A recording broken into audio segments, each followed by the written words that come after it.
مسئلہ پوچھا ہے کہ مرد اپنے عورت سے کن کن جگہوں سے خواہش اور اپنا تسکین حاصل کر سکتا ہے،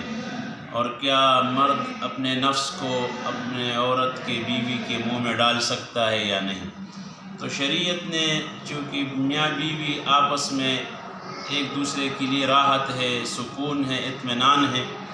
تو شریعت نے اس کا بھی ایک دائرہ مقرر کیا ہے، ایک حدود مقرر کیا ہے کہ اس سے باہر نکلنا، اس سے باہر اپنے خواہش کو پورا کرنا یہ حرام ہے۔ تو لہٰذا اپنے نفس کو اپنے بیوی کے منہ میں ڈالنا یا وہاں سے خواہش کو پورا کرنا، تسکین حاصل کرنا، یہ شریعت مطہرہ نے ممنوع قرار دیا ہے، یہ منع ہے، حرام ہے۔ اس کے علاوہ اور بھی بعض جگہ ایسے ہے کہ وہاں اپنے خواہش کو پورا نہیں کر سکتے، تو لہٰذا اس سے بچا جائے، اور اس میں آدمی کی اخلاقی جرم بھی ہے، گناہ بھی ہے، اور شرعی طور سے بھی یہ مانع ہے، تو لہٰذا ایسی جگہوں سے اپنے خواہش کو پورا کرنا یہ منع ہے۔